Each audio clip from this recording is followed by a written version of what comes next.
Welcome to the video about client follow-up, where you will learn best practices for success. The first thing I want to go over is your call frequency.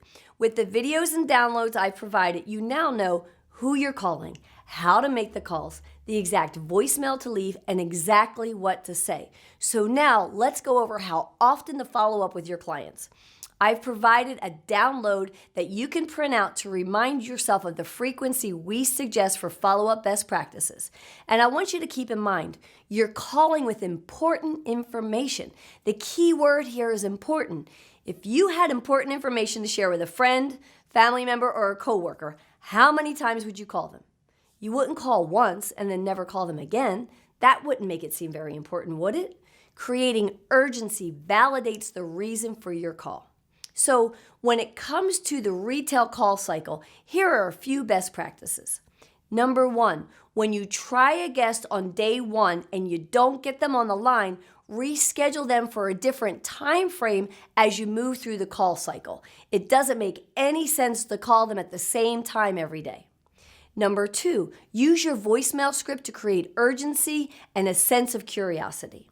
Number three, only leave a voicemail on a work line if the voicemail clearly identifies the exact client you're calling for, because it's never a good idea to leave a message on a general line or with a coworker.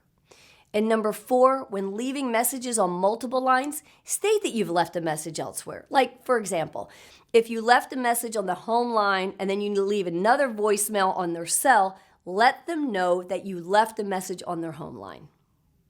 And for lease clients, it's all about retention, and you need to stay ahead of the competition. As we know, the manufacturer and other dealerships usually start contacting clients about 3 to 6 months out prior to maturity.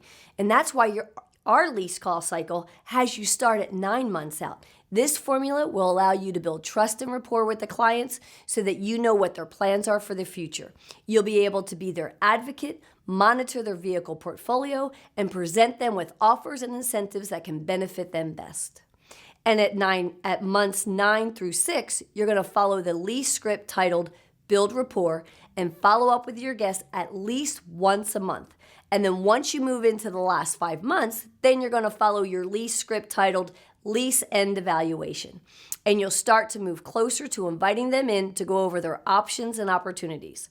When you stay with these guests and reach out to them in a meaningful way every month from 9 months on down, you have a better chance of them not only remembering you, but preferring to do business again with your dealership.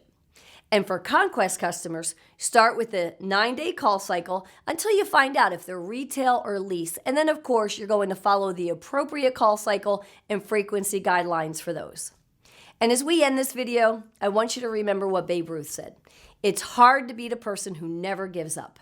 Stay tenacious, be good and valuable, be better than they expect, and when you exceed your customers' expectations, I promise it will pay off.